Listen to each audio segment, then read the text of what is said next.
গ্রামের পুরানো জমিদার বাড়িটা এখন খালি। শুধু একটা ঘরে একটা মোমবাতি জ্বলে, রাতে কেউ না জ্বালালেও। গ্রামের লোক বলে এই মোমবাতি বিবির। বহু বছর আগে জমিদারের ছোট বউ রুকসানা বিবি সন্তানসম্ভবা অবস্থায় আগুনে পুড়ে মারা যান। তার শেষ কথা ছিল, আমার বাচ্চাটাকে বাঁচাও, কিন্তু কেউ বাঁচাতে পারেনি। তারপর থেকে প্রতি রাতে সেই ঘরে মোমবাতি জ্বলে, আরেকটা মহিলার কণ্ঠ ফিস করে, আমার বাচ্চা কোথায়? রাতুল নামে এক ছেলে গ্রামে এসে গল্প শুনে হাসল। মোমবাতি নিজে জ্বলে। দেখি, রাত 12টায় সে বাড়িতে ঢুকল। সত্যিই দেখল, ঘরের মাঝে একটা মোমবাতি জ্বলছে, শিখাটা নীল।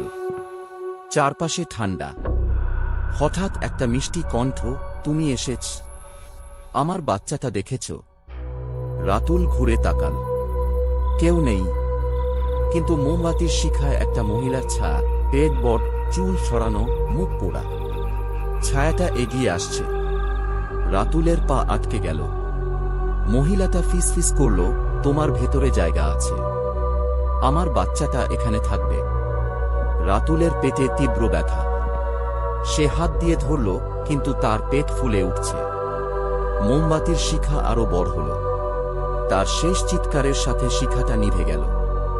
সকালে গ্রামের লোক এসে দেখল, ঘর খালি। মোমবাতি আবার জ্বলছে, কিন্তু এবার শিখায় দুটো ছায়া, একটা মায়ের আরেকটা ছোট্ট বাচ্চার।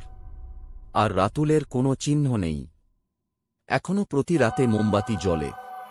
আর একটা নতুন কণ্ঠ যোগ হয়েছে, আমার বাচ্চা কোথায়? কিন্তু এবার কণ্ঠটা পুরুষের।